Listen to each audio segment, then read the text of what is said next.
Yo, what is up everybody? Welcome back to a brand new video here on the channel. So hope you guys are all having an amazing day, and I am super excited, alright?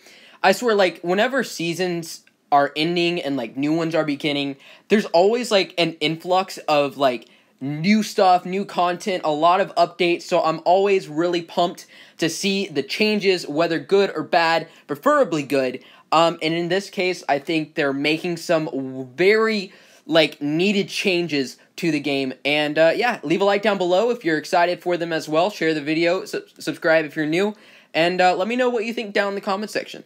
All that jazz. So anyways, let's get into it. Atlas updates and game changes. In July and October 2018, the majority of Platinum teams were added to Atlas, and since then, they have gotten a lot of feedback. So they're listening to the feedback. Yay, for once. One of the biggest issues is not having Atlas is the lack of accessibility to better quality Dragon Rider gear and ability to level up gear they have received in seasons. To give everyone an opportunity to have access to high-level gear, we will make the following changes. All players will have access to gear crafting within the Forge starting Thursday, February 28th, which is tomorrow. Now, players will be able to craft up to Legendary gear in the Forge, while Elite gear will remain obtainable only via Atlas Seasons. I think that is a good compromise. So, all players will have access to the Atlas crafting value packs. Everyone will now be able to access the Apprentice, Blacksmith, and Forge packs. Now, this is interesting, because obviously that is more geared, I believe, for the spending players, because I'm guessing it's going to be quite expensive in terms of, like, you know, rubies. I'm not entirely sure about that, but this is big. Crafting scrolls and the crafting shards will be available in Dragon Rider lines during the upcoming main game spring season. I am excited. Additionally, players will now be able to find shards and scrolls in bronze chests, which is interesting. Okay, I think this is amazing. All right, this is this is huge, right? Because now people who can, just grind out an event, grind out attack after attack after attack, now have access to basically, the main point of Atlas. In my opinion, really, if you think about it. Okay, sure, Atlas gives a lot of speed-ups, but you can have a great, all level 75 base, but if you have absolutely no gear whatsoever, you're screwed. You are a terrible player. Literally, people call people with max level towers trash because they have bad gear. This is giving everyone the chance to get gear, and I'm really excited. I am pumped. So they're going to be working on more ways to add crafting shards and scrolls into the main game in order to help people without Atlas. That is awesome. So XP bases. With the help of the XP Farms Loose one team in game, we are working to bring official XP bases to the main game to everyone have for everyone to have the same type of access XP as those in Atlas. They will basically be the carbon copy of all bases on the XP Farms Loose team. So they're actually taking the time to figure out what the best XP bases are, what works, what doesn't. It's not just going to be like the Invader base, which is kind of nice. As these new player bases are PvE, they will not be able to steal resources from them and will only receive XP per runs. They will be able to be bookmarked and will not change in structure once they're live to everyone. They will be going back to the regular placements in the next week, so you can continue to fly against these bases to earn other rewards. We are truly appreciate all the help from the all the help that XP Farms Loose ×1 has done to assist us in creating the most optimal bases for everyone to use. That is amazing.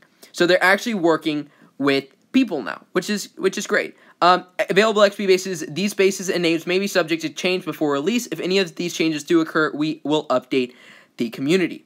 So, I guess this is basically just new, because Omen, Alleviates, these are already XP bases that exist. So, are they becoming PvE?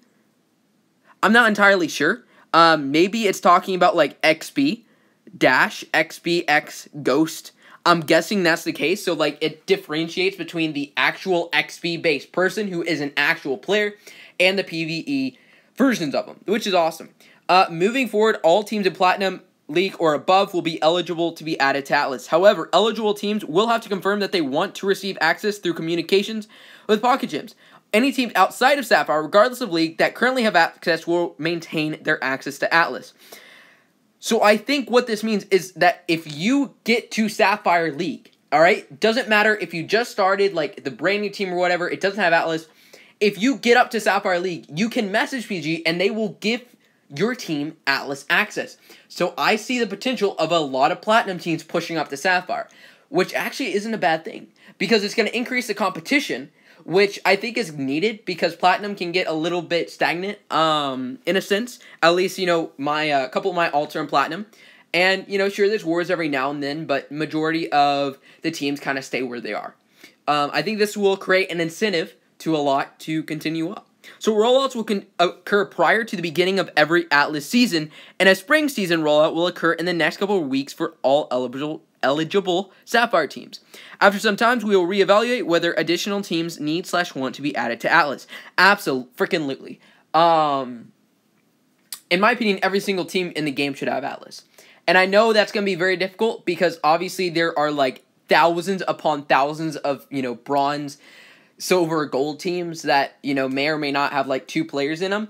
But I really do think it should be just a general, if you have the game, you have access to Atlas. But that's just my opinion. I don't know if that will ever happen because that could probably potentially create a lot of glitches and stuff. But, it is what it is. That's my personal opinion. But if you are part of Sapphire League or above team that wants to request access to Atlas, we will be reaching out to your team leaders regarding your team gaining access. I don't know of any Sapphire team who's like, no, I don't want Atlas. Like, of course every freaking Sapphire team wants Atlas. We're also evaluating ways to automate the process and provide an easy option for eligible teams to request access. Very nice. Very nice. So we can expect changes to the available in War Dragons on the following dates. Gear crafting will be tomorrow. XP bases mid to late March 2019. And then the Sapphire rollout is ongoing. So yeah, there we go. And then we got the official discussion thread, which I'm sure many people have been commenting about. Actually, I'm kind of curious now. I hope they don't cut back on the good stuff to make room for shards. That is true. But yeah, it would be nice if they didn't cut out, like, because me personally, I do like being able to get sigils, right? So maybe what I personally think would work is if they put in these, crafting shards during maybe minor events. Because PvP events, a lot of people use for inner fires and, the consumables that are needed for PvPs and sigils, and that's kind of the optimal time to do it. People who are more geared for, like, the just other stuff, the XP boosts, the lumber and food packs, that's when people open during the minor events, so maybe putting it in the minor events to kind of, like, help those who actually really want those, to get them, because for me personally, I don't really need shards. Well, I do need shards, but I really don't need crafting scrolls. Shards, I don't necessarily need more than sigils. I've maxed out this Atlas season. Like, I have a good amount of shards, and I don't really need a whole lot more. I would much rather have some inner fires and energy packs than shards at this point. But I know a lot of people would rather have shards than, inner fires or energy packs. So maybe kind of give people that voice and choice. I think that would be preferable, at least to me. Maybe you guys feel otherwise. Let me know down in the comments what you think. And, yeah, I guess that's going to wrap it up for me. Hope you guys enjoyed. Let me know again down in the comments.